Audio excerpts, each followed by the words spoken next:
wherever you are, hello. Today's going to be a fun day in Thomas Brushland. It's a beautiful, cozy, rainy day right now on the southeast of the United States. And we're going to jump inside of Unity and we're going to work on optimizing my game, Twisted Tower. Optimization is probably going to be our most important thing that we can do for the rest of the game's development. There's only so much story and art we can add to the game and mechanics. That's all pretty much done. What we need is optimization. So today we're going to be hanging out. You guys are going to hang out in the chat, and I'm going to probably spend a little bit more time than usual in the chat today doing Q&A and answering questions and all that stuff. Just because, well, with optimization, oftentimes you spend a lot of time waiting for things to load.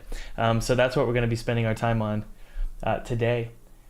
Hey, wanted to say a huge thank you to Jeremiah G and David D.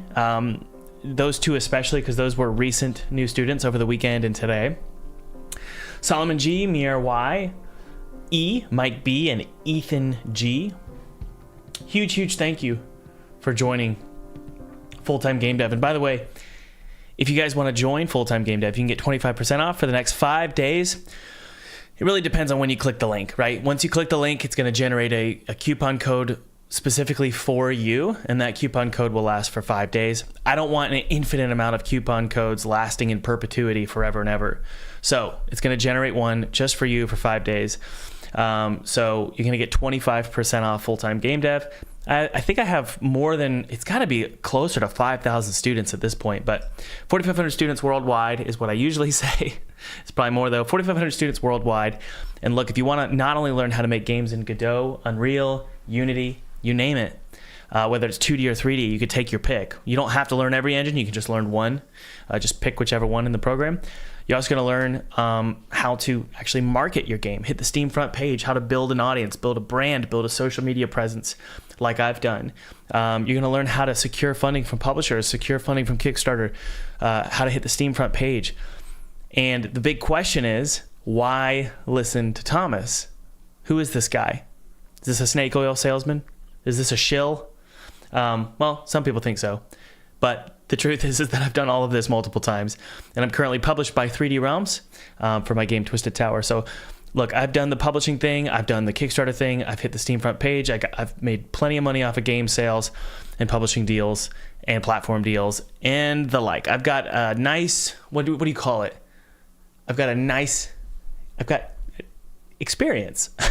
So click the link below and join 4,500 students. You can see here Chris Stair went full-time, Bart Mamser went full-time, Everflux went full-time, Soltar, Antonio, Thomas. Plenty of great reviews here, so check it out. All right, let's jump into, forgot to mention, what is this? Let's see here. One final thing, and then I'll shut up. I try and shout this out as well. If you don't want to join the course, totally understand. There's also a free webinar below, teaches you how to make $100,000 with a demo. Look, guys, with both of these things I'm promoting, it would be so stupid of me to overpromise. I'm not promising a thing. I'm just telling you what I've done and what plenty of other indie game developers are doing. I'm just going to show you the ropes, show you how it's done, and this is a free webinar below, so click the link below to learn how to turn a demo into 6 figures. It's totally possible, no promises, but I'm just telling you what I've done. So click the link below, check it out. Let's jump inside of Unity and get started. Alrighty. Mark Sylvester says, big fan of yours, man. Watched a whole bunch. Keep up the good work. Awesome. Thank you. I'm going to take a look at the chat here. Let me pull it out. Wow, that's weird. Let me pull the chat out of my browser. That's what I mean. And put it on that monitor there. Why isn't it loading? Let me see here, guys. I'm getting weird stuff today. Whole bunch. Weird stuff with the internet today. It's super duper slow, but for some reason I'm able to stream just fine. It's just like Twitter isn't even loading. I'm not sure why. Okay, chat is here. Rizzler says, I love games. Real Unreal says, can I play after I've gotten the 100,000? Oh, can I pay after I've gotten the 100K? What? Hope everything having a great day. That's what Astro Artist says. All right, so the first thing we're going to do today, guys, this is something that's going to really help you.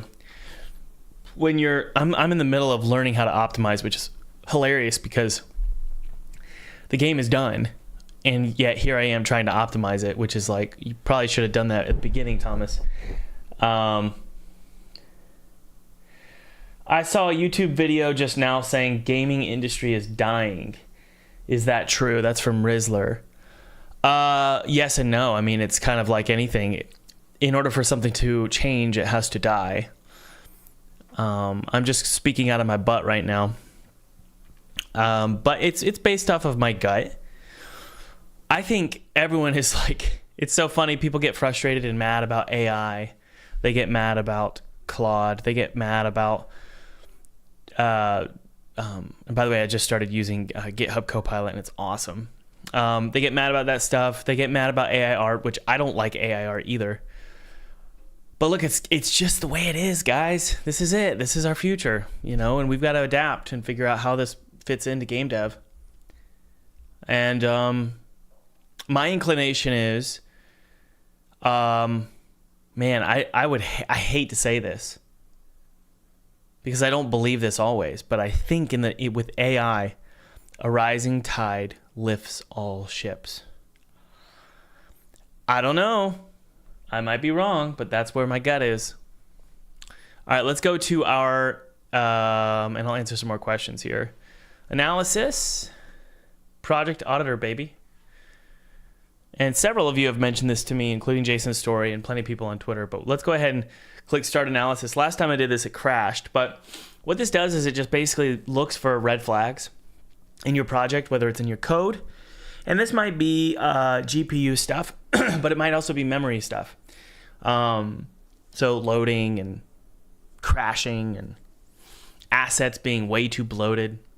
So it's going to analyze here, but let's take a look at the chat. What else we got?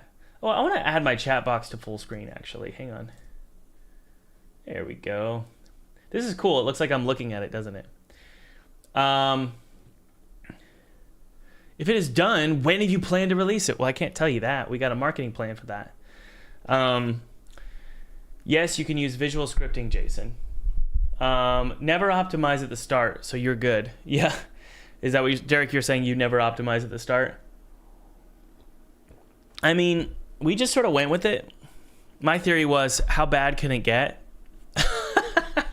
But then again, the game became a sort of a double A looking game, so... we have some optimization stuff. I will say the majority of the complaints of the negative reviews of the Twisted Tower demo are optimization, but we're still at like 91%, I think, or maybe 90% positive. And so I'm like, worst case scenario, we just can't optimize. And we end up with a very positive score because of that. Now that's assuming a lot, assuming the rest of the game is any good. But look, here's the rule: is if your demo is pretty good, as long as you extend that demo and give them kind of what they've been given already and just expand on it a little bit, I think you're solid. We'll see. I could be wrong. You said I'm assuming you don't. What did you say? I don't assume you're planning a Mac build anytime soon. No Mac builds. It's just not going to run. It's not going to run. Probably not. Optimization, this is from Adam. Optimization is something to upkeep as you go. And fine-tune hardest at the end. Project Patty says, good morning. Any tips for 2D games? Yeah. Make sure it looks different than other 2D games. Thomas, what is your take on vibe coding? This is from Gene. And Gene, thank you for the money. I'm going to use that money to buy myself everything I ever wanted. Thank you so much. Let's see here. Let's look up vibe coding. What is vibe coding? Thomas, you're irrelevant. I know. Vibe coding, sometimes spelled vibe coding. Let's see. What does Wikipedia say? Is an AI-dependent computer programming practice where a programmer describes a problem in a few sentences as a prompt to a large language model tuned for coding. Software is quickly created and debugged while ignoring the details. Vibe coding is claimed by its advocates to allow even amateur programmers to produce software without the extensive training skills which coding previously needed. The term, I think it's definitely going to cause software to become increasingly bloated. I think it's the future. And so I don't see how, it's kind of like the federal government. It's like, how do you stop it from ballooning? And the answer is, it just pops. That's the only way to stop it. And so when it comes to software and games getting more and more bloated and just disgusting and the code being awful, and I'm guilty of this, by the way, I think the solution is you just wait for the industry to pop. It becomes completely unmanageable. And so my theory is hardware is going to have to keep up with bad software. And so the end result is just a ballooning energy infrastructure to support terrible software and AI and then crypto and then, crypto mining and then digital assets. Like, it's just going to be this massive ballooning energy cyclone. And it's all based on this logarithmic bad software created from this kind of stuff. I don't like it. It's going to happen. And I'm probably going to participate. You'll see me participate today in portions of vibe coding. Look, having a co-pilot like GitHub Copilot or Claude or something, which Claude is part of GitHub Copilot, but having Claude or ChatGPT or Grok with you, it's like cars. It's like, yeah, sure, it's probably not good for the environment, but everyone's going to do it, and you're probably going to do it too, because you won't be able to keep up. Do you think do you think that makes sense, guys, what I'm saying? That's just my theory. I have no idea, honestly. I have no freaking clue. All right, here we go.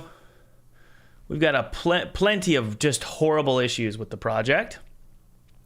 You can see here that the assets, we can inspect our assets. Most of the assets, my theory, are going to be related to memory and not GPU, but we'll take a look here. Yeah, it tells you, look, load time memory. Load time, look at this. All of the audio clips, force to mono is not enabled in the audio clip settings, and the load type is not streaming, which implies the audio clip may be used as a diegetic positional sound effect. Positional effects should be mono. Only non-diegetic music and effects should be stereo. Click force to mono checkbox in the audio clip import settings. Oh, guys. Okay, so here's what we need to do. Let's ask Claude really quick. I'm going to ask Claude a question, which is, look, is there any, and I want to ask you guys this too, is there any value? Let's do a new one here. Start a new chat. Is there any value in having sound effects being stereo in a 3D game? My theory is no, unless it's music, right? Right? Unless it's music. What do you guys think? Should all of the sound effects in Twisted Tower be mono, except for 3D sounds, except for music? Do we agree with that?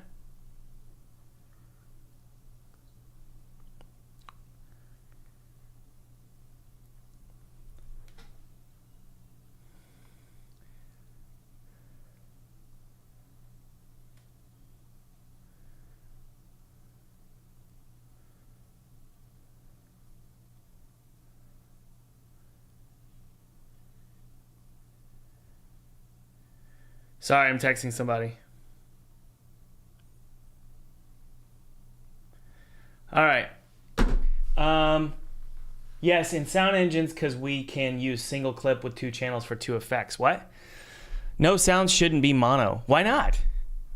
Why not? Look, if sounds are 3D, why do they need to be stereo? No, that's not true, Mark.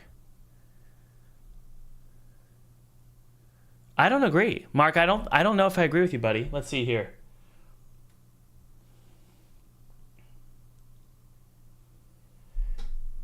Stereo for position? No, it puts it on left and right even if it's mono. Let's ask Twitter. Actually, I'm going to ask Jason. Let me ask Jason. Jason Smith,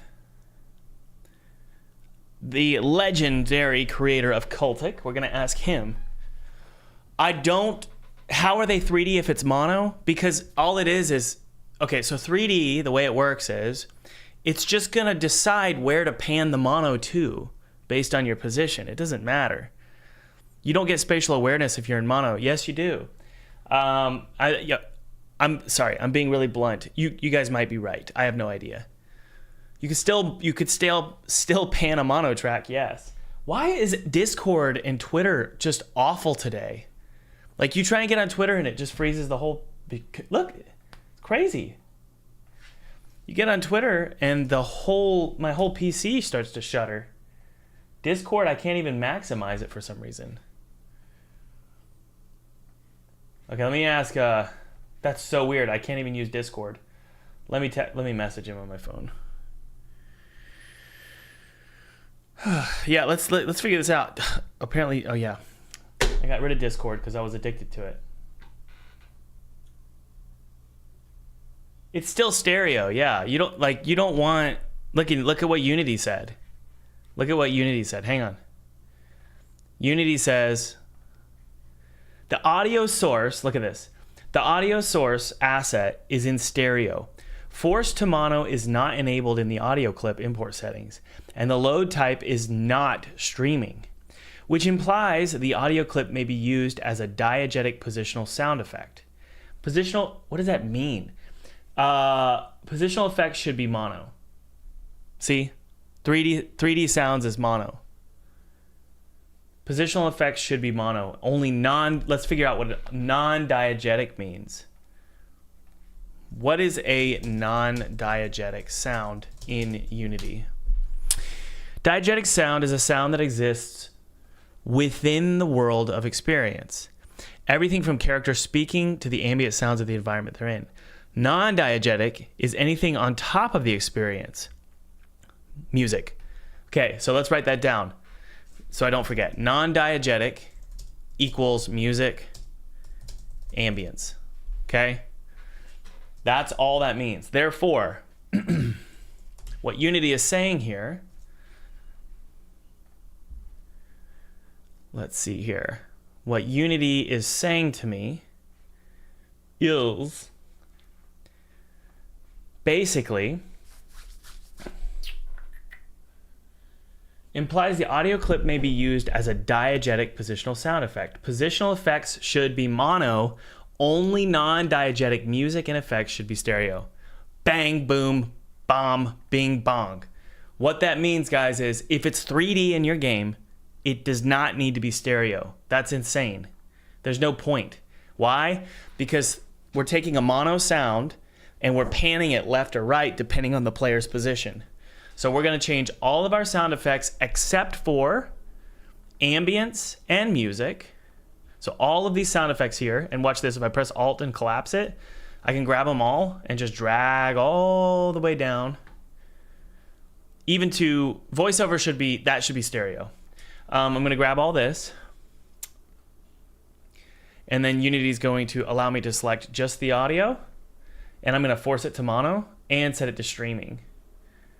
Let's see here. How do I force it? Oh, there we go. Force to mono, set that to true. Normalize? Heck no. Do not. When this flag is set, audio will be normalized upon... No, do not normalize it.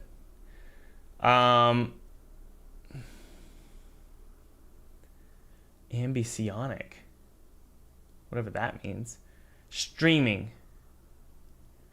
I don't know where streaming is, but let's hit apply here. This is going to take like 10 minutes. Don't do it to your UI and VO. UI is so simple, I don't mind it being mono. And in fact, I think most of these sounds are already mono. Yeah, most of these sounds are mono anyway. Jumping, you think jumping, that's probably diegetic, you're right. We'll go back to those. We'll go to the player movement sounds and the UI sounds, okay? Spectrum of Sound says, I'm a sound designer, what's the issue? We're using Unity Auditor right now to determine how there's bloat in this project. And Unity Auditor is recommending that we change anything that's diegetic to be mono, and anything that's non-diegetic to be stereo. And basically, I guess that means if it's a 3D audio source in the game, it needs to be mono. Anything else will be stereo. So actually, there's something to be said here about gun sounds. So let's go to all of our gun sounds. We're gonna make our gun sounds stereo. We're gonna make our player movement sounds stereo. We're gonna make our footstep sounds stereo. We're gonna make UI sounds stereo. But I'm just gonna do them all in batch, and then we'll go and sort of piecemeal grab the ones a la carte style. People treat mono like it's scary or inferior when it isn't. I mean, that's my theory, because like I'm looking at most of these sounds, and it's like most of the sounds, the left and right channels are identical. There's not much going on. And so it's like, if they're both identical, just make them mono and call it a day. Am I wrong, Spectrum of Sounds? If both channels are the same, what's the issue here? So I may not even worry about the jump sounds, to be honest.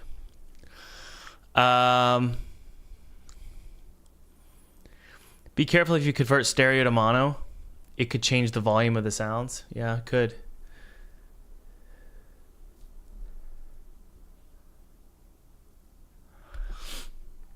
Well, okay, it's one thing to have sounds be spatial in the engine. It's another thing to have them be spatial in the actual file format.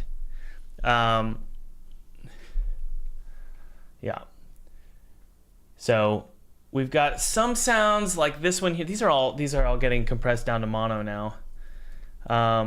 It may make the project feel like muted, kind of.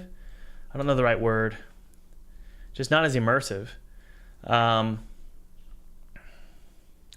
You know, I don't know if it's as simple as this, to be honest with you.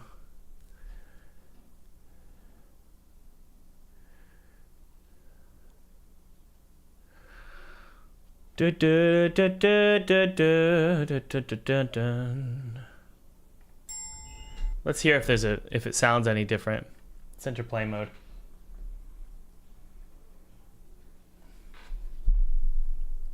I've got pretty good speakers going on right now. The ambience is all spatial.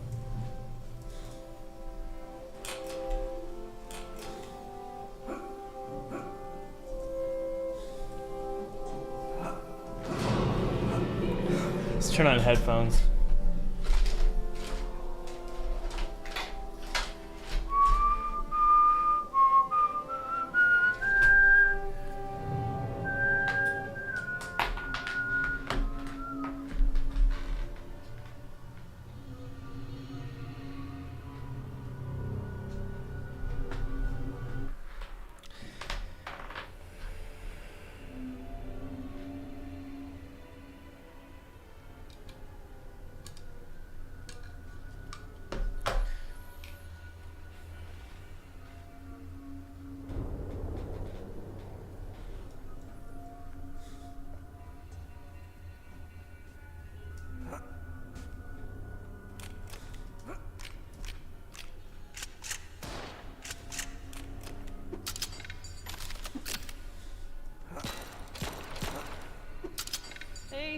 If it isn't Tiny Martin.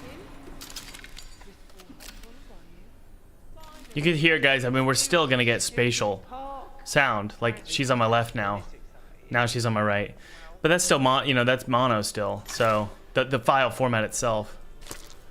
So, I mean, obviously, if you have a mono sound playing from a 3D audio source, it's going to be spatial. And that's why Unity's recommending to do that. Yeah, it sounds fine to me. And I think it's because most of the sounds were pretty much identical on the left and right channel anyway.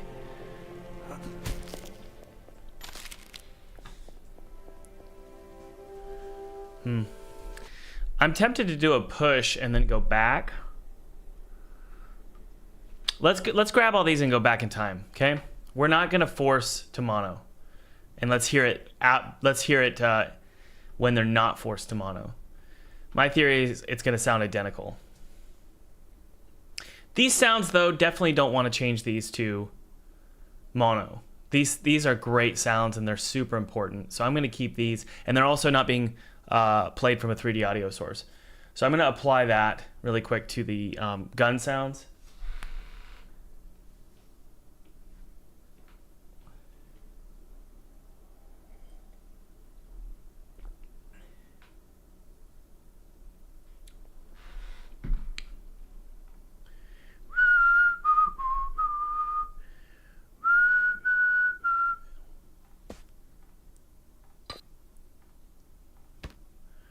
Player sounds. Yeah, let's make these. Let's see if these are actually stereo. By default, they're not. They're mono by default. So who cares? All right, the ambience though. All of the ambient sounds. These need to be. Yes. All of these need to be. Definitely not forced to mono. But we're just gonna. I'm gonna push really quick. No, it's gonna take forever. We're not gonna push. We're gonna take a risk here. So let's hear it without being forced to mono. Again, this will take a while. I can answer any questions you guys have. Yes, I agree, D Sabbath. If the left and right channels are very similar, they should be mono. You still keep your spatiality. Yes, you do. If a mono sound has a position in space, it doesn't need to be stereo. Yeah, that's what Unity's recommending. They're basically saying, look, if this is going to be a 3D sound, it makes zero sense. It makes zero sense. Because, look, a stereo sound is two-dimensional. It's not three-dimensional. Okay? So that's why it doesn't work. It has to be... I'm just spitballing here. But look, if you've got a left and right channel, you don't have an up and down channel. You don't have a forward and back channel. So Unity has to put it has to make it mono in the end in a 3D audio source. It's the only way it's going to work. So it has to be placed in a position, and all it is its volume is determined by the magnitude of the distance of the player. That's basically it. You'd call it the hypotenuse. The three-dimensional hypotenuse. How do you get the hypotenuse of a three-dimensional triangle? Because that's what magnitude is, right? I'm trying. This is from R8. I'm trying to develop a level in my 3D game, and it is hard AF. Did I do the level design? I gave level design direction and like rules to follow. But Felipe, he was amazing. He just did these from scratch. He didn't even plan it out really. Like I gave him like, I need 3 keys and I need some levers here and I need some valves here and a puzzle there. And he would just build it from scratch. He did so good. But it's very hard. You're asking for any tips. The only thing I can give you is, number 1, I can give you some rules really quick, guys, for level design. While this loads. Number 1. When it comes to level design, number 1, never put the solution before the problem. Duh. You'd think it was pretty straightforward, right? To know that. And if you don't know what I'm saying right now, then it's not duh. A lot of you might go, oh, never put the solution before the problem. Give the problem first and then let them find the solution. Otherwise, there's no payoff, right? So for example, never put a key before a locked door. And you might be thinking, why would you ever do that? Well, sometimes when it comes to level design, especially at the beginning of a game, what you want to do is you want to make sure that you almost force the player to encounter the problem, like a locked door, before anything else, right? I'll move on to the other ones, but let's hit play here and take a look.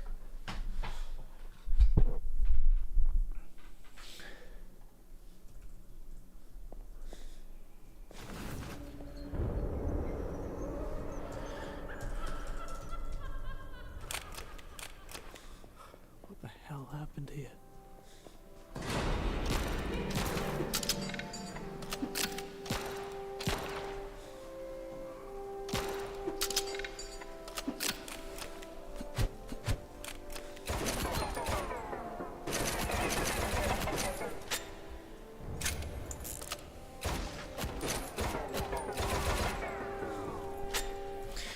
Kind of sounds better, and I think it's because of the gun sounds. All of those were mono. Like, okay, let's compare channels here. That channel's identical. All of these are identical. I'm looking at the waveform here, guys. Look at all these channels. They're all identical. If they're identical, what's the point, right? What's the point of being...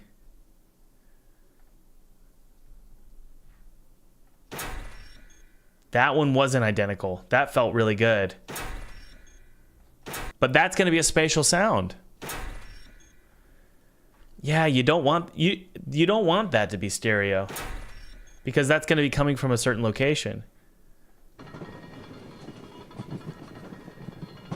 That's 3D as well.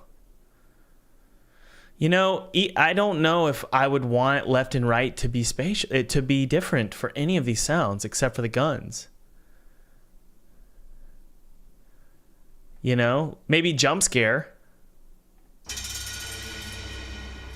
Yeah. Okay, we're gonna scrub through these. The guns, I don't mind those being spatial. Yeah, those are fine, I guess. But all of this stuff here, I'm gonna have to eyeball these. Man. The ambience one, definitely not.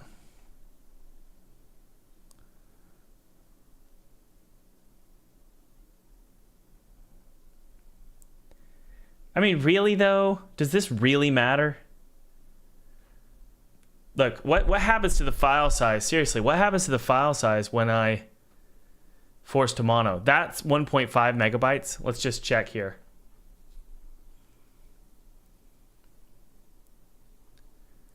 Nothing. Literally nothing happens to the file size. Wait. Imported size, 251. 47. Oh my goodness. Wow. Okay, we're getting a what is that? Something like, is that like 10% of what it was? Let's double check. 253. Now it's 47. Wow. Yeah, that's something like 10% of its original file size, right? So I feel like what we need to do is let's listen to the difference. Okay? This is fun, guys. Let's listen. That's stereo. Big difference. Big difference. Yeah, we're not going to do this. There's a big difference there. What about this one? Yeah. We just really need to be, we need to have a strong understanding of what's being played from 2D and what's being played from 3D. And the problem with that is I got to go through every single one to be absolutely freaking sure, or else the game is going to feel muted. It's going to feel like I'm underwater sometimes. So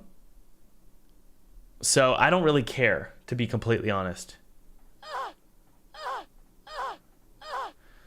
I don't really care.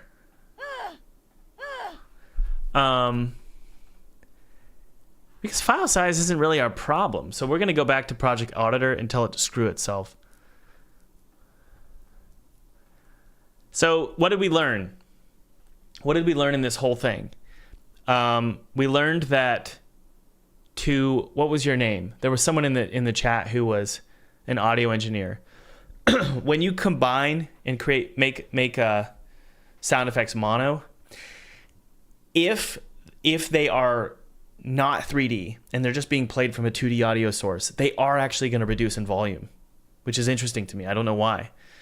You're going to have a much fuller sound with stereo, but it only matters with 2D sound sources. Yeah, 20%, whatever. It's like whatever. Type Thomas, when you switch to mono, you need to bump the volume up 3 decibel whites to be comparable to perceived loud. Yeah, that's what I think you're 100% correct, and I didn't realize that. That's awesome, Mike Jemmy. Really cool. Got 1,000 total likes on Reddit of all places. If you want to get completely dogpiled, go to Reddit. But Mike Jemmy did amazing. I've done well on Reddit before, but I've also gotten dogpiled and banned from certain subreddits. My suggestion is to stay, if you're towards the end of development and you're not quite sure which sounds are being used in 2D or 3D, because it varies. Sometimes I use one sound effect in 2D, a 2D audio source, like a gun shooting. It's like that's a 2D audio source. It's not like it matters that it's 3D, so I'm going to make it 2D. But that gunshot sound might come out of an enemy, and that enemy is 3D. So it's like, okay, well, it's both. So do I want to go through the project and just to reduce these moderate file size issues? And I'm like, no. Let's take a look at our textures here. We have some issues with our skyboxes. We got a lot of issues here, but I'm not sure what the issue is what it's saying the issue is. Let's see here. Let's go to our top 10 issues in our summary here. Object name. Okay, so it's code issues. Instantiates being used, big problem. An empty monobehavior message handling method, await star update, will be included in the build and executed even if it's empty. Every message handling method on every instance of a monobehavior takes a small CPU time. Remove any monobehavior methods. Oh, I don't know where those are though. Okay, we'll look. Get components of children. Look, it's like I don't know what else I'm supposed to tell you here. That sometimes I need to use that. System link 45 items. What's this one here? Right? What's that big one? Inspect. Array. Array allocation. Let's go to severity here. Okay. Boxing allocation. Major. Conversion from value type. Ooh. So we got a few major issues. Colors Pro demo. We don't even use that. So that's not a problem. So it looks like the weapon wheel is converting an integer. It's converting to int 32. I don't know what's going on with Unity right now. But by the way, those of you just joining us, if you want to support the channel, check out the sponsor below, which is myself. I sponsor my own videos sometimes. Check out Full-Time Game Dev below if you want to join 4,500 students worldwide and learn not only how to get funded for your game, take your demo and actually get it funded on Kickstarter or with publishers, but also just how to market your game and get press coverage and hit the Steam front page, which I've done multiple times, all of this stuff. Look, I can't make any promises, but I can tell you what I've done, and I think it'll help you a ton on your game dev journey if you want to be an indie game developer. It's a rough road. It's tough, but look, if you want to learn, check out the course below. 25% off. It's going to last for 5 days, depending on when you click that link. Okay. Oh, you also learn how to make games, obviously. Unity, Godot, Unreal, 2D and 3D. All right. Let's see here. AAA means you got 100 million. Do you have 100 million? No, I'm not AAA. Oh, are you talking to somebody else? Sorry. Oh, you want to make 100 million? Yeah. Yes, I agree. You were talking to you will go to you too. Why is this a major memory issue? What's the solution? Try avoid boxing when possible. Create methods and APIs that can't accept value types. Well, let's open this up in the weapon wheel. And I'm going to ask Claude here. I want to clear this. Okay. Okay. Unity's project auditor just told me that using boxing in this script is a problem. For example,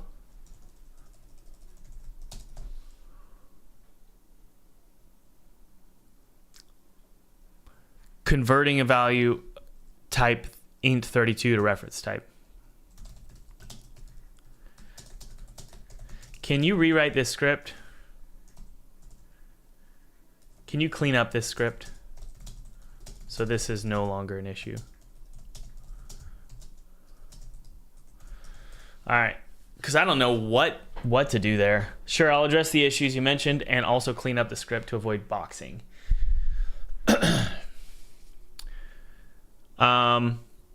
Hopefully Claude tells us what he did as well.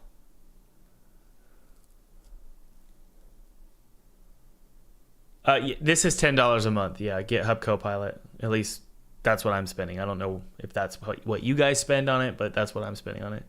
Is it worth it? Yeah, I think so. For me, removed int orig sorting order as it was never used. Removed the unused exception variable e in the catch blocks.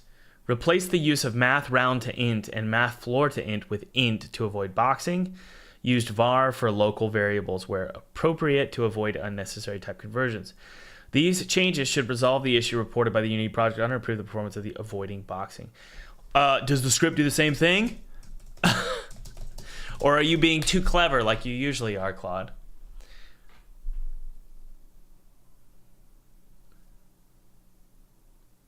I didn't ask you for that. I asked you to just a yes or no. Yes or no? Yes. Okay. All right, well, let's make these changes or copy these changes over to the script here and we'll double check. So that should fix our problem, but we're gonna, sadly, this is the problem with Project Auditor. I'm not quite sure if you can just check. I think, yeah, you can actually just check the code. Okay, so we'll hit that this button over here, but let's see if it caused some issues. No. Let's hit play and see if our weapon wheel still works. Guys, at the end of the day, things are priced based on like the opportunity cost. So is it worth $10 a month to most developers to pay GitHub? Yeah. Like otherwise it's hours and hours of your time, or you have to hire out a developer.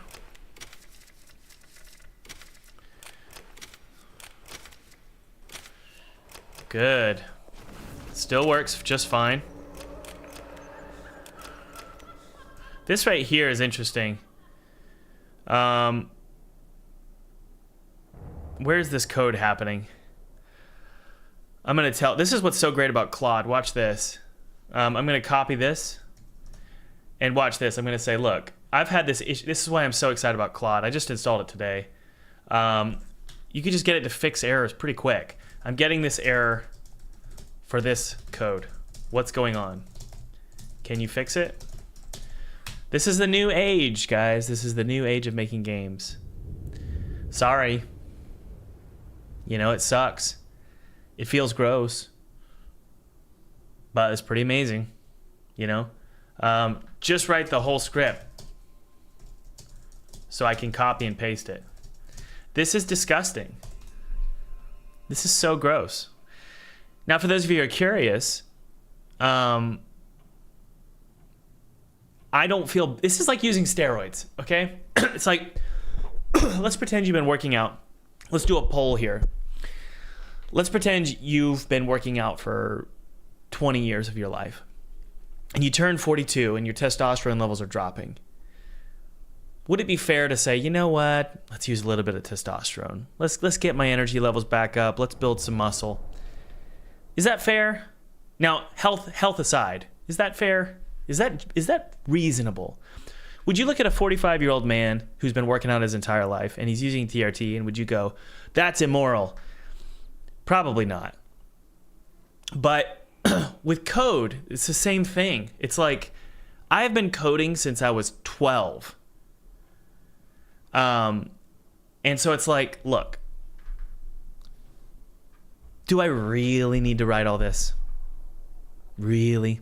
Now, for those of you who are just getting started, you need to learn to code so that this isn't confusing. This might be so confusing to some of you where it's like, oh yeah, I can read that. When I read that script, I know what it's saying, generally. What did you say, Jason? You said just click the gear icon? What did you say, Jason? TRT doesn't affect anyone else but the person doing it. Kinda, but it causes social problems. So like if you're 20 and you've never been working out in your life and you just start taking TRT and you get bigger than everybody who's been working 10 years to do it, people get pissed at you and they feel like it's unfair. There's something subconsciously or innately unjust about that, and it pisses people off. I'm not saying it's wrong or right. I'm just saying that there's social repercussions.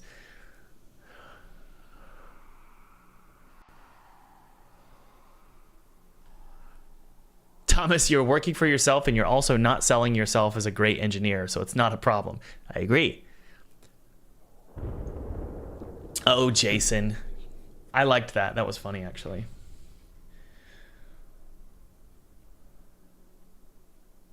What? No, idiot. No, idiot. Rewrite the entire code with your fixes. There we go. What?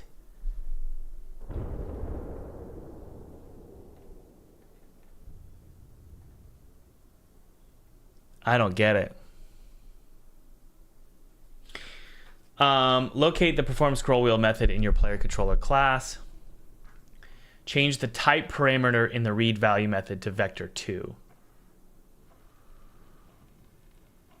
Really? That's the answer?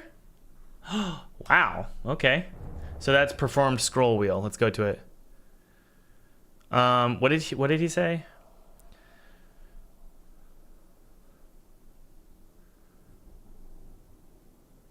Float scroll value. I don't see that. Where is it?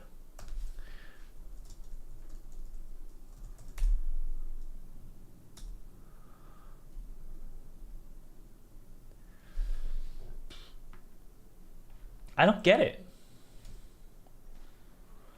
Performed scroll wheel.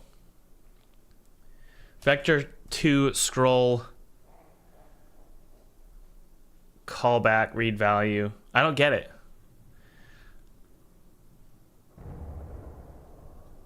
Yeah, that's right.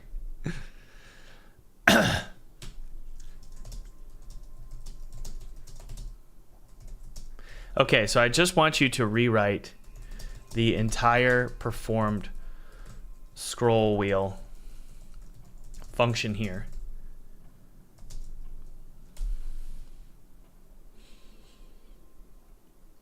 Okay, here we go. There we go. I see. So basically it's this right here, guys. We need to have this. That should solve our problem with that error, because that error has been driving me nuts for like I think maybe a year or two. So that's the kind of stuff, I'll be honest with you there, I don't know what that was. I don't understand that stuff. The whole concept of callbacks, I've been making games for a long time. There are certain things I just don't even take the time to figure out. And that's one of them. It's just in the game and it works and I'm okay with it. All right. Still getting an issue. Dang, blast it.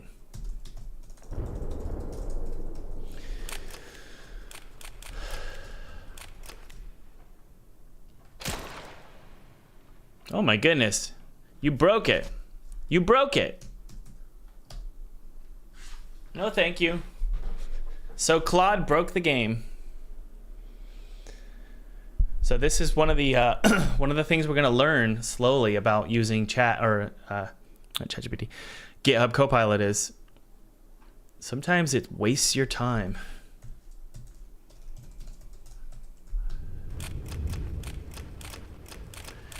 Man, I wish I could let's figure this out with our brains. Apply processors. Run value through processor, if any.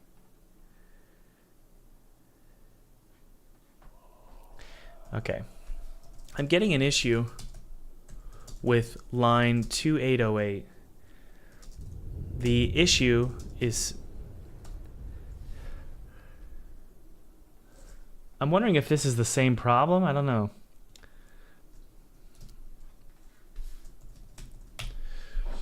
What's she going to say? Or he going to say?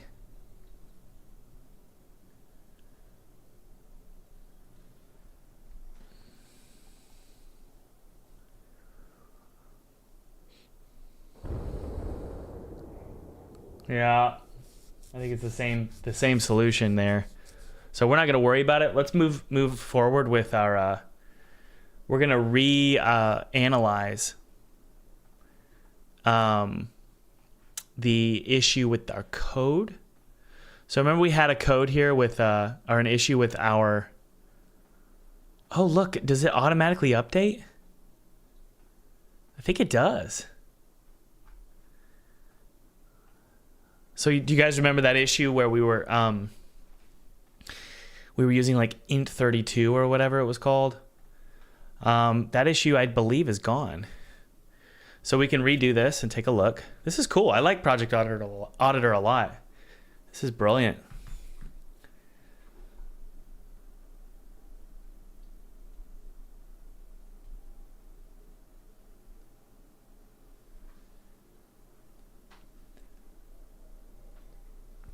This is a new way to dev. I will be honest. It's I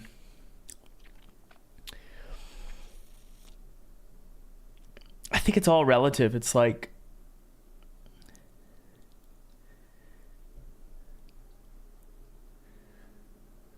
as long as the economy grows with the use of AI, we're good. Meaning as long as the buying power of gamers increases and also the time they have available to play games, as long as that increases pretty much proportional to the rate at which developers are producing games, we're fine. But that's kind of a big if. The alternative is developers are able to create games significantly faster than the rate of economic growth, buying power, and time available to play games. So for example, if the West in particular, if the West's buying power or time available to play games decreases due to economic turmoil, but the rate of game development increases, suddenly you have way too many games and not enough money to buy those games or time. Then there's a problem. But my theory is that AI should produce economic growth, therefore reducing or increasing buying power, making the economy grow, making sure people don't have to work as much, people work less, have more time to play games, plenty of games come in because of AI. Does that make sense? Does that make sense? You're suspicious that AI will do much for the bottom line? I don't know, man. I don't know, man. What am I doing? Okay, let's take a look. So these are all memory things. Okay, good. Wow! We've got so many debug.logs. This is great. I want to kill all of these. This is wonderful. How do I fix these automagically? Let's ask Claude. I need an editor script that identifies every line, identifies and opens every line of code that uses a debug.log. Is it possible to create this tool? So that way we could just go burp, and it opens all of our scripts that use debug.log, and I can just cut, right? Alternatively, obviously, we can just go, but this is just a lot of things to open. I wonder if I could just open them all. Oh yeah, there we go. Well, that was only one. I want to open them all.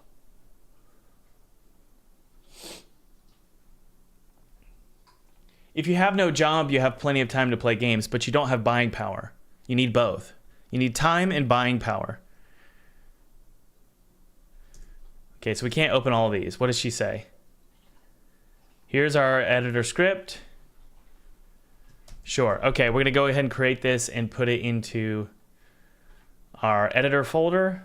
Hopefully you guys, I don't know if you're learning much, but I'll be honest with, like, for those of you who are just starting game dev, this is not normal. Like, how I'm doing things right now, this is not normal at all. Everything was hand coded.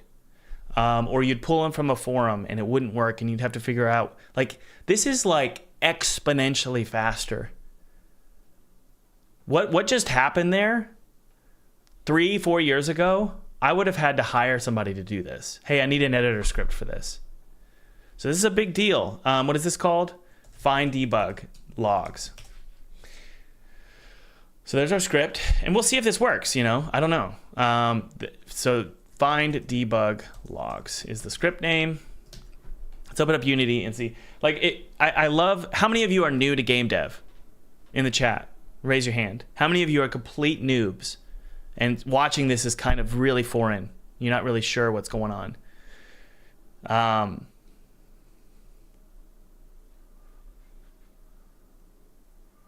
If you use Copilot edits, it does them for you. Even better.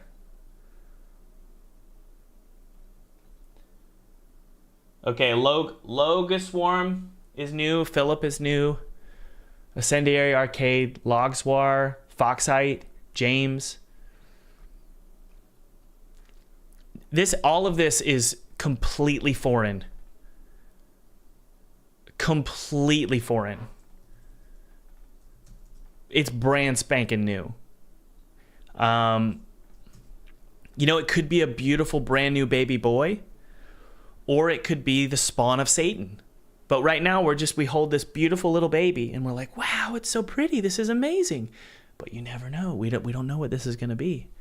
This is fresh and new to everybody. But in the past, you'd have to understand all of this stuff, how to code all of this. It's just not written for you. No way. You'd have to do it all by hand, or at least find it on a forum somewhere. Okay, let's see if we got it. Tools. Debug log finder. It should. I hope we can open all these up. Man, I don't think there's a way to open all of them, so we're just going to do this. The theory is they should open up here. Save the script in the editor folder in the Tools Debug Log Finder. Open a custom editor window. Click, and it'll find them all. Click on any listed results to open the corresponding file at the specific line in the Unity editor. Yeah, but it's not doing that. The buttons don't open the file in Visual Studio. To ensure that the buttons open the file in Visual Studio, you need to make sure the file paths are correctly formatted. Here's an updated version with some adjustments to assure that it works correctly. Find debug logs. Interestingly, it knows the new name. I find that really interesting that we renamed it, so that's cool. All right, we'll try again. We need to open up the tool again. By the way, those of you just joining us, just click the link below if you want to learn more about, there's a free webinar below on how to secure 6 figures with a demo. It teaches you how to market yourself, how to market your game, how to find publishers, how to do Kickstarter. What's that whole process like? You can actually go full time with just a demo. Can't make any promises. I could just tell you how I've done it. So click the link below. It's totally free. All right, let's take a look here. Let's try again. Nope. Okay. Another editor script hits the dust. Or meets the dust. What's the phrase? Bites the dust. We're going to delete it. I had one earlier today that just wasn't working either.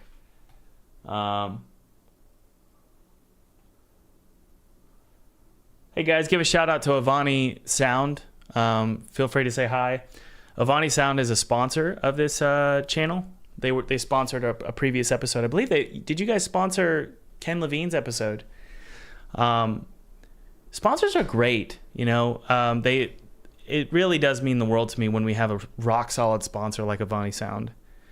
They're in the chat because they have a great product, solid sound effects that are fully licensed for your game.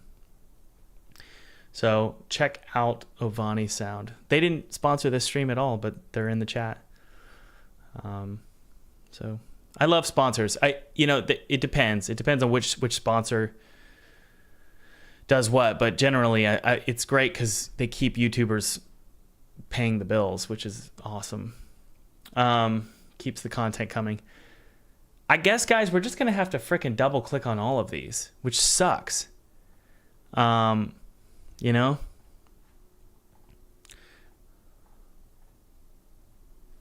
Do we just double click them all? This is awful. Does anyone have a better solution for this? Surely there's a way to clean this up. Ooh, only major and critical. That's awesome. Do we really need to worry about moderate? But this is CPU, okay? Debug.log is actually pretty problematic.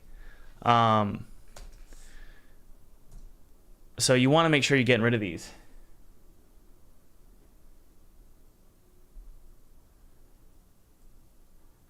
All right. But we're not going to hit save because it's going to have to recompile everything here. But we're just going to go through all this. While we do this, does anyone have any questions? Just use Shift Control F and replace in Visual Studio. Find and replace debug with /debug. Okay. We're going to file save all. Okay, guide me, Jason. Okay, we're going to do find and replace. No, I don't want to do that. Because what if I want the debug.log there? A lot of them help.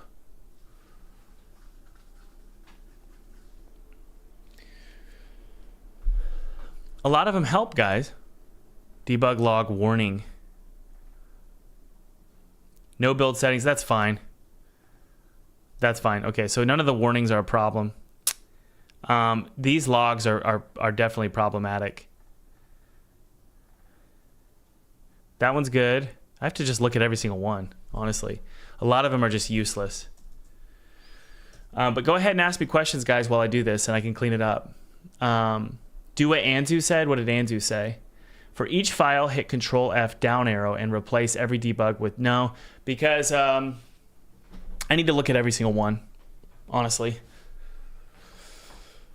I need to look at every single one, but I can't hit save because it screws this up every time. Ooh, we've got major issues. What? Oh, okay, good. Weapon wheel, that's still an issue? Really? And is this an update? That's a memory issue, so I don't care about that. Oh, we got another one there. Okay. Well, let's just focus, guys. Let's focus on the debugs really quick. We're going to go by severity here.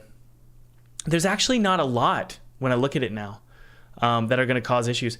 I like the idea of quality settings logging. I think we need that. This is ridiculous. We don't need that. Some of these are just really silly. Changed to, what is this? Analyzer. What is an analyzer? Yeah, we don't, okay. That's Slipgate stuff. I don't think I need it, but we're going to keep it. That's when Slipgate was working on the game. What is this? Oh, look at this massive debug. Yeah. Oh, there we go. Which potential? Yeah, we don't need that. We don't need that. It's like super ugly. We don't need this. No, we do. Generated GUIDs. Yeah, we need that. Death by falling. Don't need that anymore. Those are just there because when we were building it, you know. We don't need this. But these aren't happening in update, you know, so they might cause a little bit of a hiccup. But actually my theory is that a lot of people have been getting issues when a new area of the map loads. Well, when that happens, you might get a slew of 12 debugs. And so those might cause a blip, you know. So I think we're actually good here. Let's see here, dialog runner.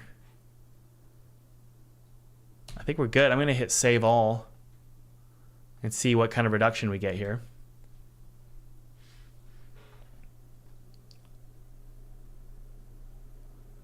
Thomas, sometimes I feel like I'm just wasting time developing.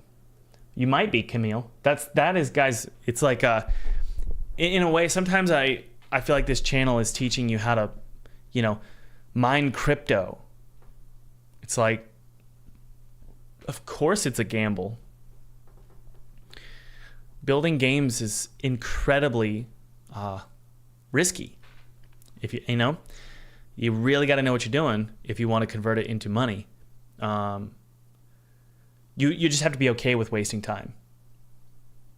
And if you're not okay with wasting time, I get it, and you don't have to do it. But any art form is buying lottery tickets with your time. I mean, that's really what it is. So you need to be okay with losing it. Whatever you're building, you need to be okay with it failing. You have to be okay with it.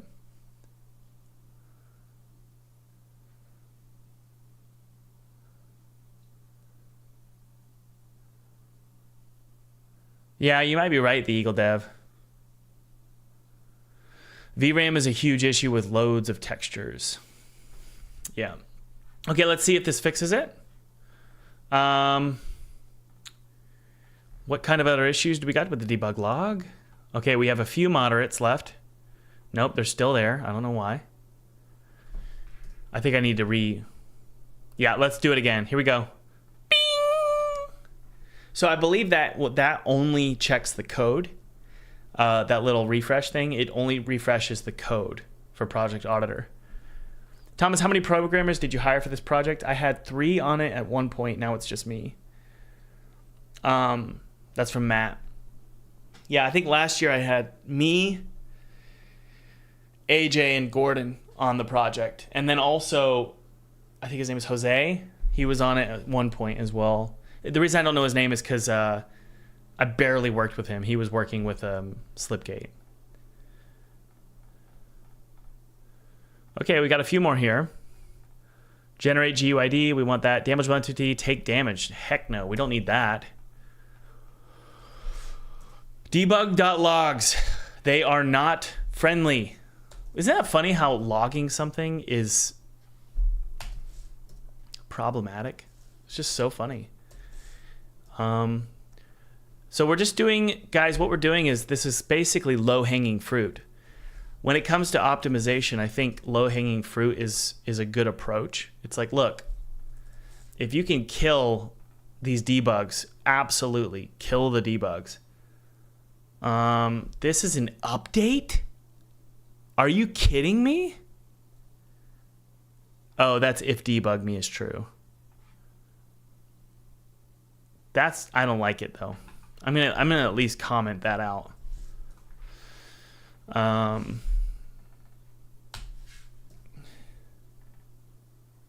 I promise you. You guys ready? We're almost done with these debugs. You guys got any questions? Thomas, I watched one of your videos about the ex-Bioshock dev. You mean Ken Levine? He talked about showmanship. Do you incorporate dramatization into Twisted Tower? I'm not sure what you're asking, Harris. I'm sorry, bud. I'm so sorry. I don't know what you're talking about. I promise you. All right, guys, we're going to hit save all, and those debugs are officially gone. Those are low-hanging fruit, definitely. Bitcoin is crashing. It's been crashing all day. Whatever.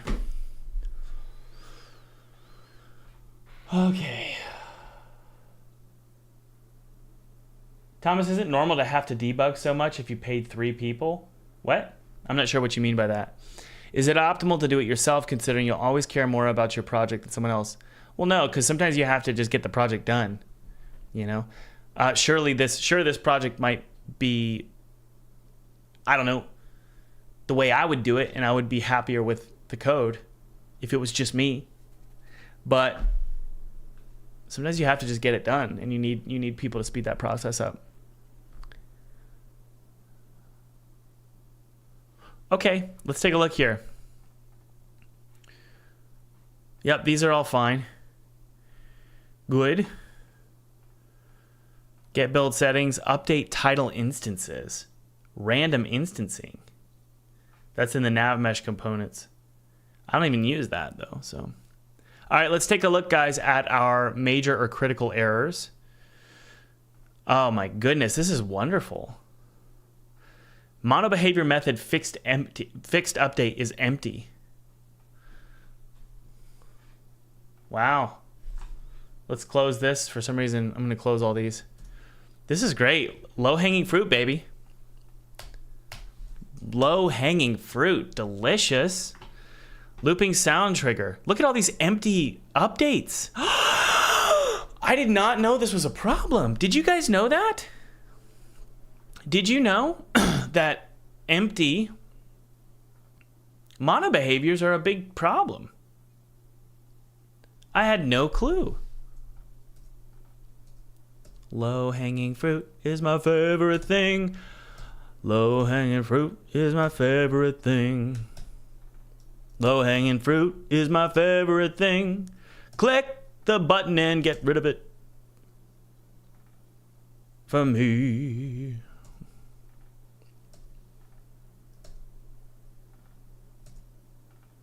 It's getting hot in here. I'm having fun, guys. I just love cleaning up projects. What was the most costly parts when you made this game? This is from Edward. Art is very expensive. You can't. There's no AI equivalent for great art. There's no AI tool that creates quality 3D art, really good level designs. It just doesn't exist. So, yeah, you got to pay for it, and I paid for it. I had no idea empty updates were a severe issue. Why would you say that's severe?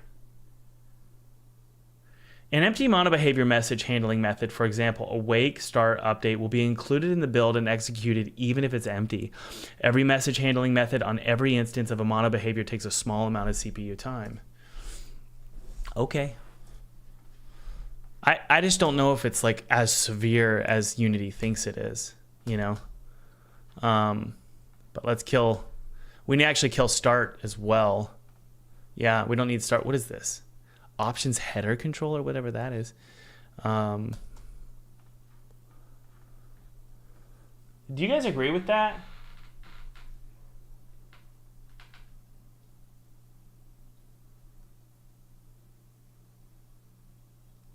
Zinx has a really good question. Zinx is saying, look, I've been making games for 2 years, but I spend so much time on Udemy. And Thomas, am I wasting my time on Udemy? I would actually say, yeah. When it comes to game dev, it's a lot like it's like learning to drive stick. Stop. You cannot learn to drive stick by learning about driving stick. You have to do it.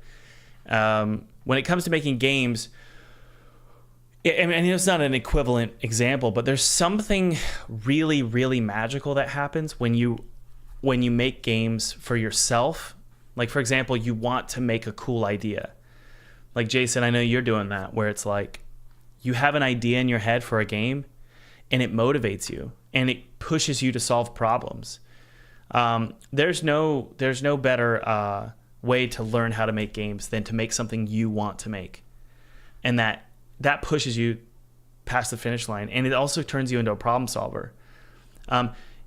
This is I'm not going to say this because I don't like the gatekeeping mentality I've been seeing in the game community lately, the game dev community, where it's like you're not doing this right, so therefore you're not a game dev, blah blah blah blah blah. I was about to say, if you're not obsessive about your game, then you're not really doing game dev. I'm going to take that back. I'm going to say most people who are obsessive about their games, most people who know how to make games, they know exactly how it feels to have that obsessive gear spinning all day. And it can't happen with tutorials. It happens because you love the project. So you're not really creating something, are you? You're building something. Creating something is different than building something. Building something is tutorials. Creating something is making an idea that you have.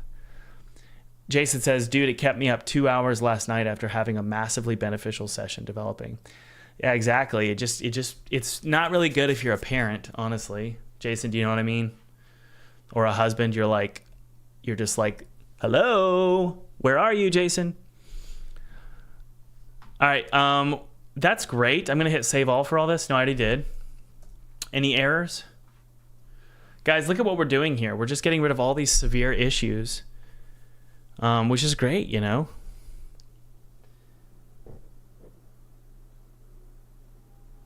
That speaks volumes to me, Thomas. Thank you for the answer. Yeah, I will never, ever be the person to tell you that you must do things this way. You must be obsessive about your projects or you're not doing it right. You must stop following tutorials. Silly title for a YouTube video. Game devs don't follow tutorials. Yes, they do. It's like, it's very nuanced. We're all different. But I found for me that game devs who just make a project and just build it from scratch without following a bunch of tutorials, they tend to fare better. I'm just based on personal experience. That's right, Jason. Jason says it motivates me to get my day job done faster. Which is better, bad human art or AI art? Bad human art, 100%. Oh my goodness. Unity component.tag usage. Oh my goodness, guys, we got some issues, baby. This boxing allocation, we got to solve this one too. This is all in one script? It's in the dang weapon wheel still. Let's ask Copilot.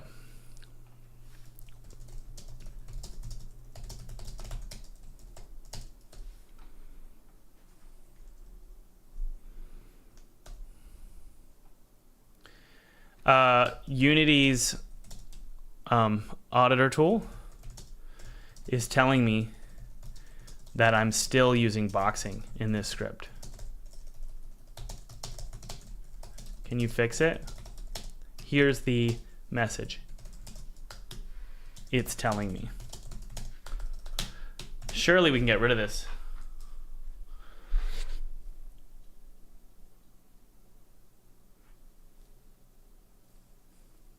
It's the toString method explicitly for value types. Here's the updated weapon scope with potential boxing issues fixed.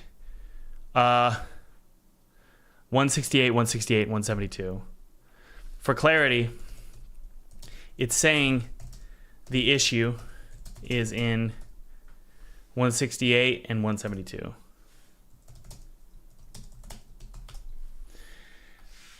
What in the world? The response is truncated because it's too long. Let's clear this. Wait, come on. There we go. Here's the fix for the issues on 168 and 172. Okay, it's on toggle cancel. All right. Okay. So there's that one. Is that really it?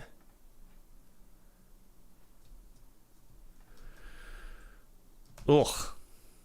I didn't like that. Looked like the code changed.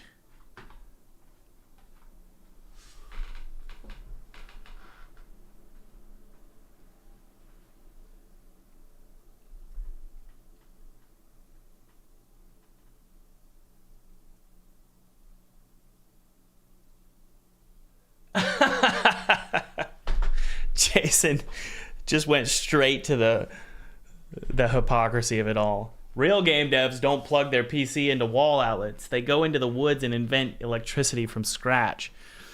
Yeah, I don't like this whole real devs do this, real devs do that. It's just odd to me. I want everybody to be successful.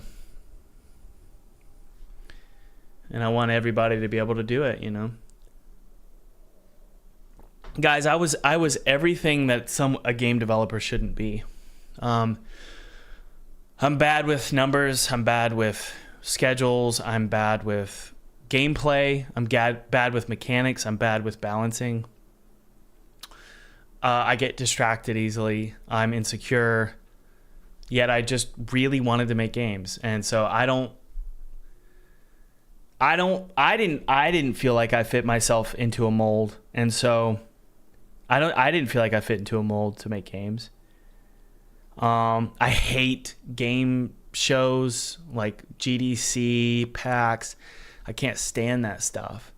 And so I'm just like, I don't know. I'm really into like things that developers probably aren't into, you know. I'll put it that way. But I still do it, you know. So I don't like the whole idea that you got to fit into a mold. All right, we still got a frickin' boxing conversion from value type int32 to ref type. What? 168, 168, and 172. I'm still getting an issue with 168 and 172.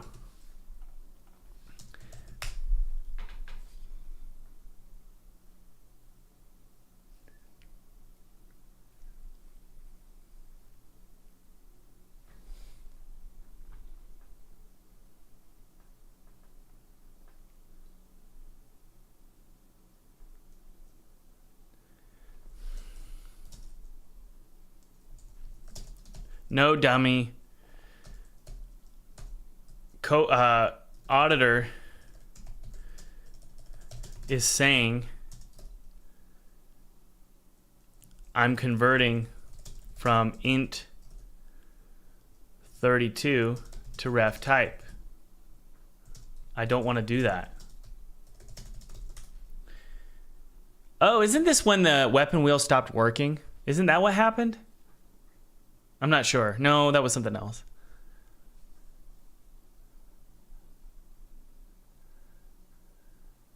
Hey, Soul Engine, how are you? Caballero, we're doing optimization today using Auditor.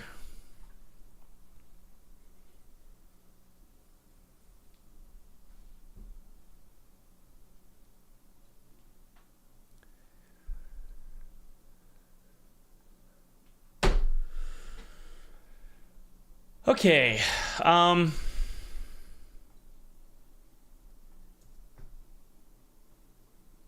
That's the theory. We'll see. What is this in? On toggle canceled. All right, we'll see if this solves it. I doubt it. It seems like Copilot's having issues with this line here. We got an issue, baby. Yeah, you can't do it directly. I'm getting a null. What is it? What is the error here? I'm getting this issue when I try and compile the script.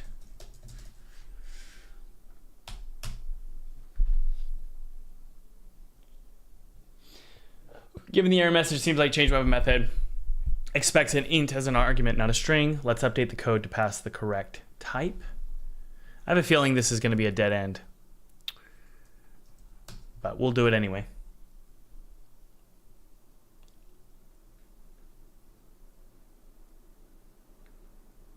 Thomas, do you have an idea for what the optimal time to launch your game after Next Fest is?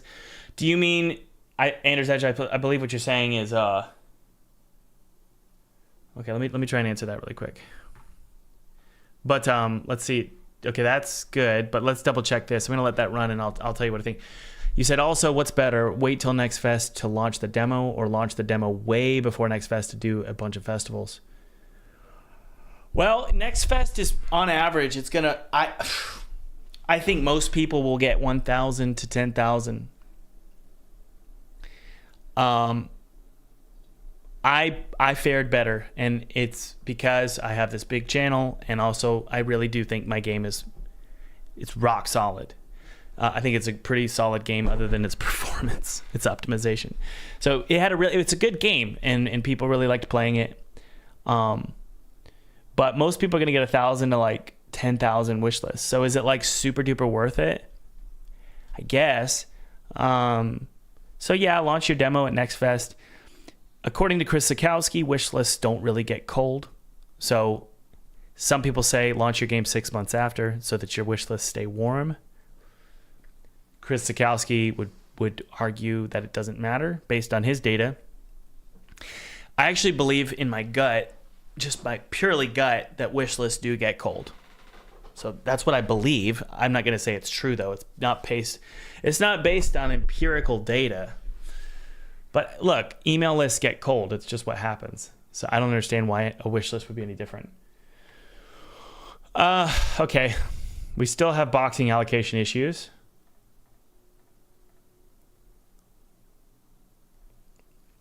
I don't believe this is happening in... We're going to see if this is happening, guys, in the update. If it's happening in the update or frequently, we got a problem.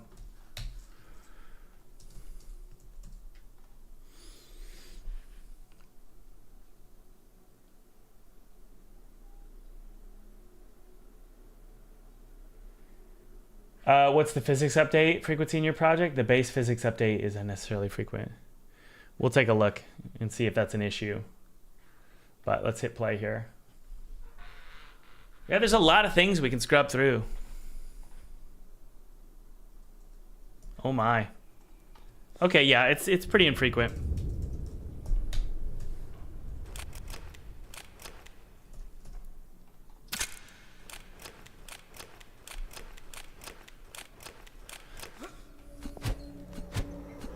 During every shot? Are you kidding me?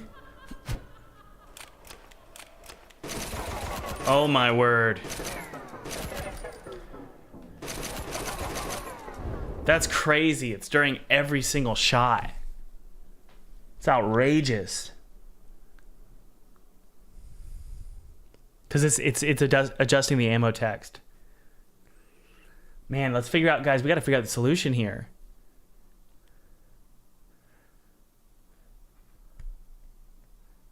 Oh my word. Yeah, this is a problem. This is a major memory issue. This one isn't, I'm not using too many colors, all this stuff, no. But this is an issue.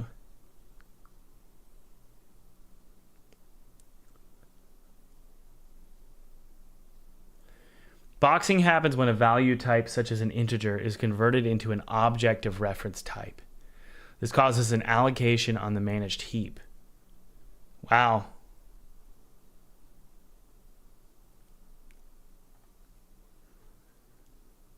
So how do you solve this?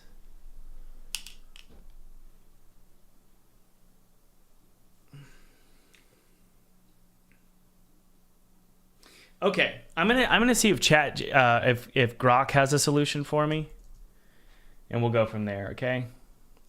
We'll see what Grok says. If Twitter, I don't know if Twitter's working today. It's just really slow.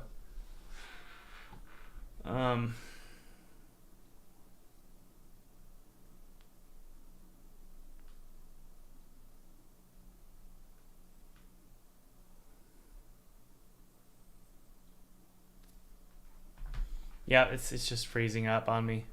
I'm gonna see if Claude has something to say. So I'm using the Unity project auditor, and it's telling me that 3 lines of my code are causing major memory issues. Okay? So what is it? It's conversion from value type int32 to ref type. Apparently, I'm converting value type int32 to ref type. It's telling me that this is called boxing. The solution, according to it, is create methods and APIs that is to create methods and API types that can accept a value type. Wait, and APIs that can accept value types. Here's my code.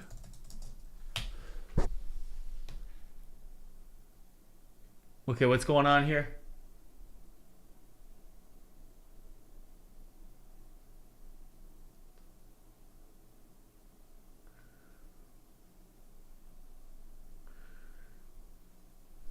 Okay, looking at your code, I can help you identify where the boxing issue is occurring. Boxing happens when a value type, like int32, is converted to a reference type like an object, which causes unnecessary memory allocations.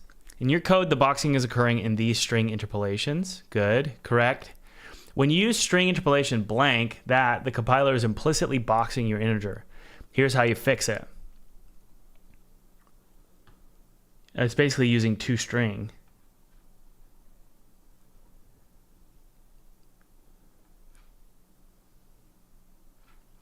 We'll see. I doubt this is going to work, man. But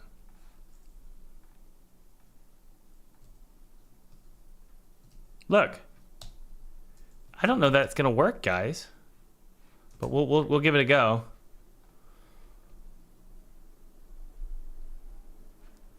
There's an error, baby. No, we're good. All right, let's hit reload here. By the way, those of you just joining us, just check out full-time game dev below. See if it's something you're interested in. 25% off for the next 5 days, depending on when you click that link. When you click the link, it'll start a 5-day timer for you to get 25% off with a coupon just for you.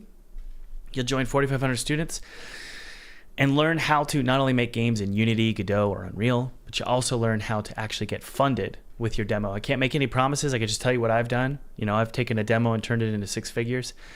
I've done that multiple times. I've also raised 6 figures on Kickstarter, multiple times, although the second one was like $85,000. But I can also show you how to hit the Steam front page, get press coverage, all that. Okay, we got boxing allocations again. Yay, we solved the problem, baby. Look at this. Okay, now let's see if the game actually works. That's a big deal, actually, you know? We've got a lot of... that's happening a lot. You're boxing...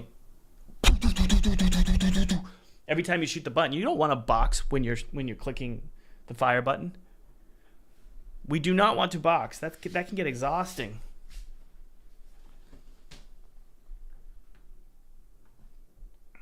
All right. Let's see if this actually solves our problem, though, and it actually works with the UI.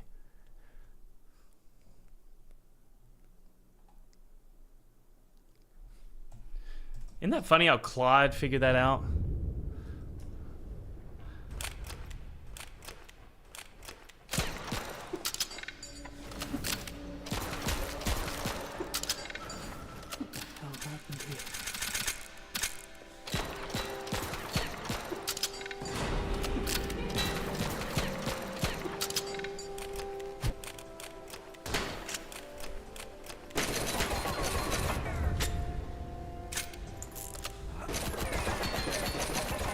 Hey, looks like it's all right. Let's see if the weapon wheel works. All right, check 1 2 1 2.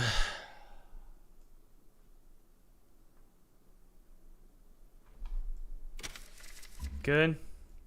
Collect pistol.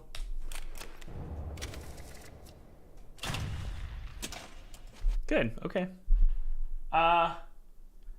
Dude. I like that. Look at all these. We've got more. We can't have that, baby. Let's remove that. We can't have all these empty updates. We don't want that. Looks like it just found more, you know?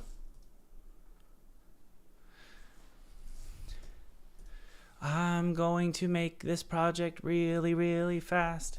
I'm going to clean it up today. I'm going to do it now, today.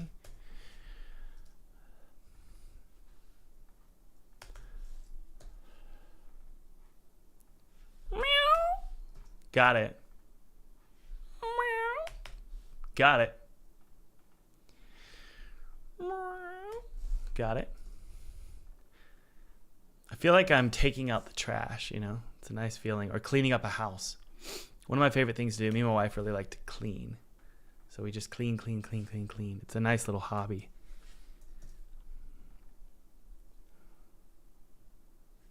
Don't go too fast, Thomas. Well, fortunately, we have version control. So if we make a mistake, we could figure out what's going on with version control. What is that project auditor? Project auditor looks for inefficiencies in your project. It's pretty cool. Save all.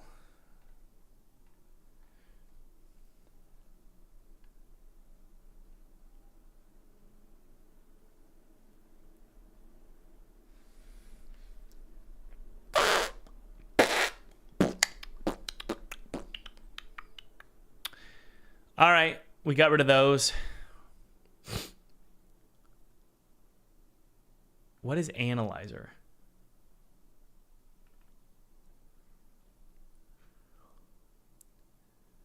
What is this?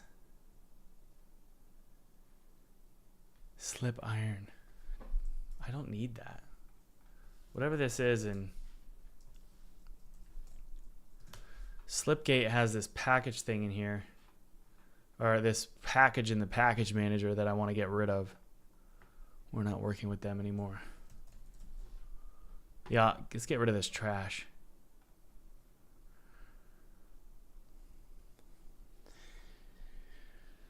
Okay, hopefully it doesn't cause any errors. Of course it does. Dang it. Let's hope that that's not an issue. Oh, crap. Okay, apparently we need it. Good thing we have GitHub. We're going to restore all that. Slipgate Ironworks. Give me a sec, guys. I got to find where this issue is. Restore.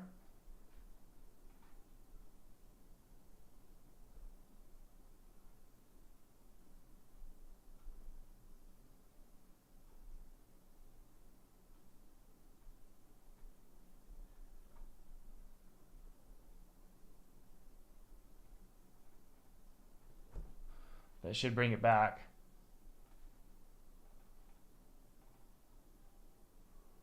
Slipgate Ironworks Unity tools. Oh, crap. Discard all these changes. Let it reload, and hopefully that goes away.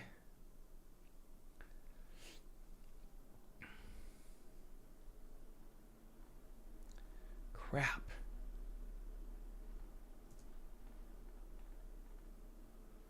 Why doesn't that exist?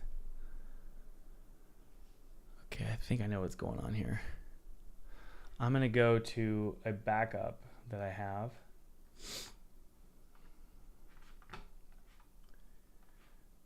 We need to find that.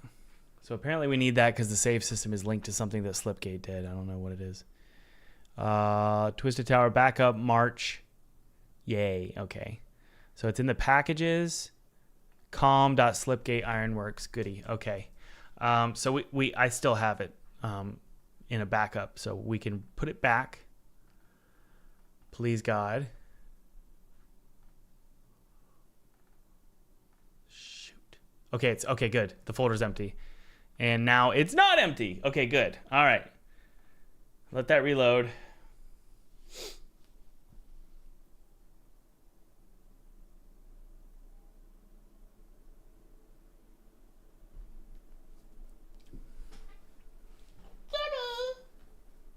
Hey guys, Jeb wants to say hello. Jeb. Jeb.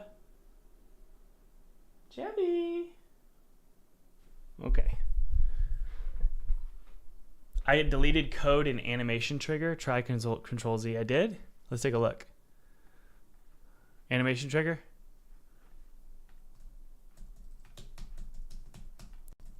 What do you mean? Did I? Let's take a look at GitHub. Thank you for keeping an eye on that for me, guys. I love you guys. All right, let me look. I'm looking. I found it. Yeah, I deleted update. We don't need update. Okay. Thomas, did you change up your office again? Yeah. Always changing stuff. All right, let's go back to auditor.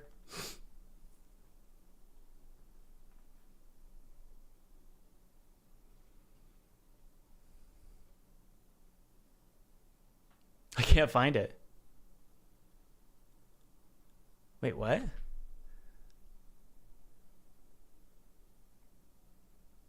What? Hang on. Where's auditor? What? You deleted the start instance setter? What do you mean?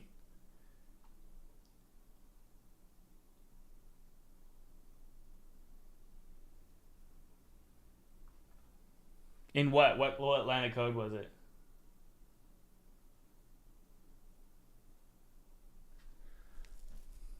What line of code was it? Was it animation interaction? No? I'm looking at it here, guys. There's nothing that got deleted. We could take a look, though. Animation trigger is just an update. Animation interaction, just that.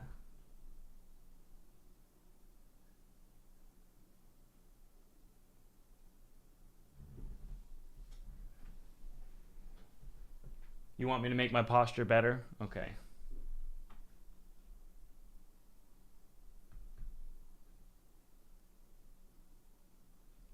I don't know, guys. I don't think I deleted any code. I shouldn't have. No, yeah, y'all want to listen to your own music. I don't like streams that have music. We'll scrub through here. No. Okay, well, we're going to go all the way to the bottom to double check. We'll go to the scripts here and take a look.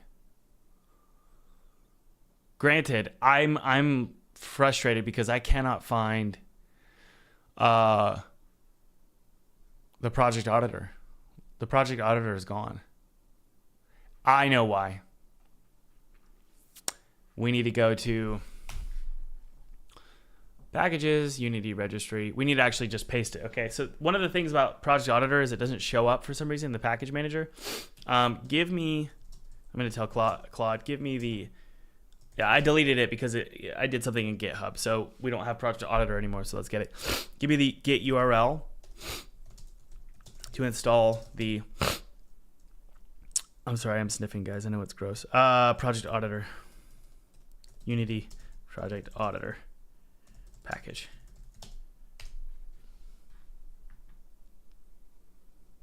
Okay, there it is. Okay. All right. So all we do is go to this, add package from disk or get URL, and we should be able to paste it, and it'll be pretty quick. No. Okay, that'll install, and then we'll be able to use it. Yeah, I reverted the packages.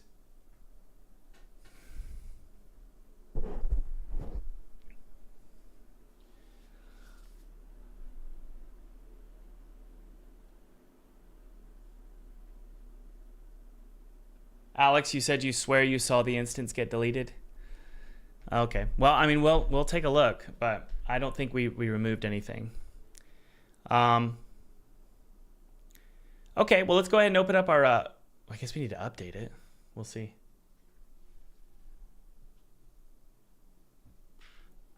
I'm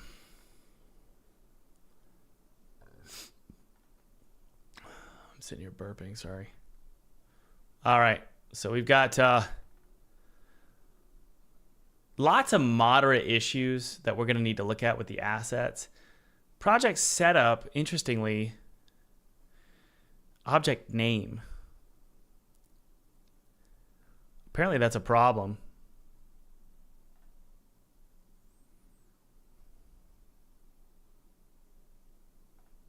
We have more boxing issues? Really?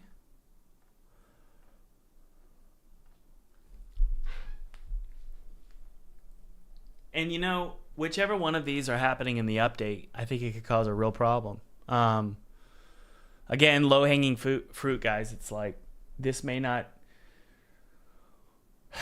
not make a big deal, a big impact, but might as well just do them quickly. Maybe they may make a huge impact. I don't know.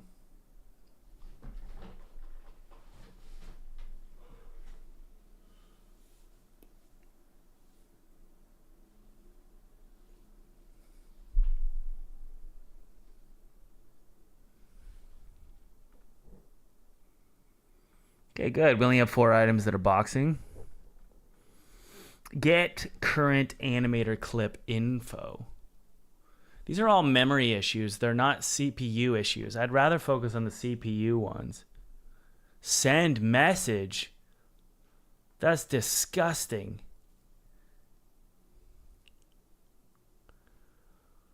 Oh my word.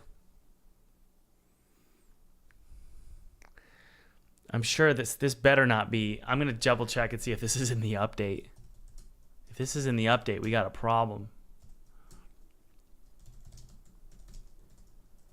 Sending message here.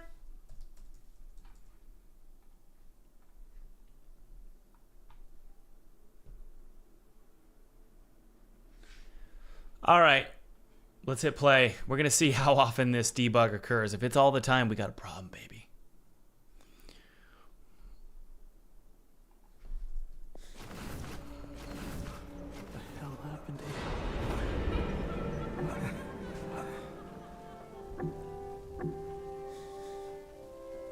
These sound like mono.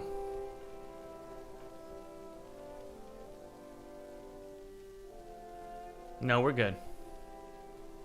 Good, okay.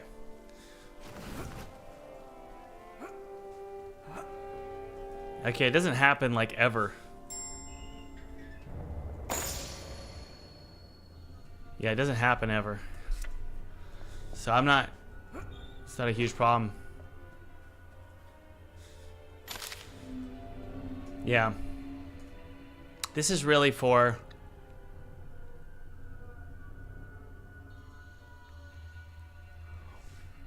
I don't think that's a huge problem.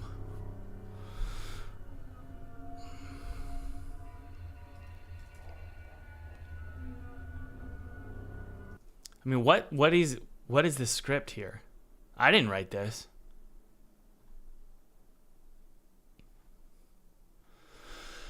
Okay, what else we got? I'm not worried about that one.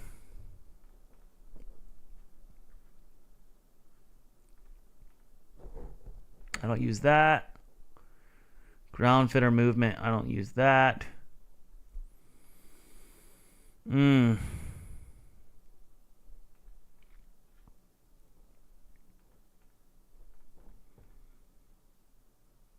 Water caustics, okay.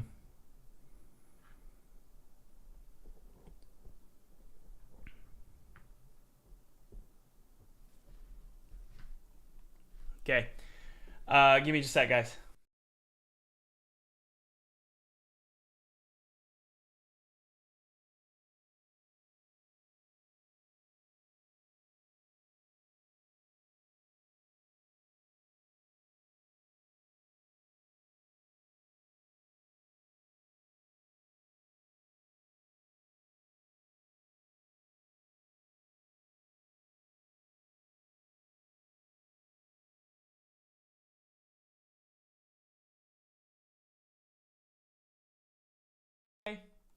Well. Lots of really interesting stuff here we've learned today, guys. It's so funny. There's always something to learn. It just never gets old. It never, ever gets old. All right. Thank you so much to the new students, Jeremiah, specifically Jeremiah G and David D. If you want to get a shout out tomorrow in tomorrow's live stream, check out Full Time Game Dev below. Today's sponsor is Full Time Game Dev, which is my program. Massive program with over 4,500 students worldwide. If you want to learn how to make games in Unity, Godot, Unreal, whether it's 2D or 3D, you could take your pick. It doesn't matter. It's up to you. If you want to learn how to make games, but also learn how to sell those games, whether it's selling it on the Steam front page, done that. Whether it's selling it to a publisher, just a demo and selling it to a publisher, making 6 figures, I've done that. If you want to learn how to make 6 figures on Kickstarter, I've done that. I can teach you how to do all of that check out the link below. Hey, and it's cool because some of my students even went full-time. Bart Mamser, Everflux Games, Chris Stair, right? Zoltar, Antonio, Thomas Stewart. It's really cool. It's a massive program. It's huge. Can't make any promises. I can just tell you what I've done. So check it out. And by the way, if you're a student, let me know in the chat what you think about the program. And guys, thank you so much for letting me do ad reads. It means the world to me because it obviously supports the channel, supports the podcast. And also, if you're not interested in joining the course, that's totally fine. There's also some free below. Get a $100,000 demo webinar. What does that mean? Well, I'm not going to promise you're going to make $100,000, but I am going to say I could show you what I've done, right, to turn a demo into 6 figures. It's not easy. It's not like, ooh, Thomas is telling me that everything's super easy and everybody can do it. No, it's very hard, but I can show you how to do it, okay? So check it out below, and who knows, maybe this is the journey that you need to take. So click the link below, totally free, to watch that video.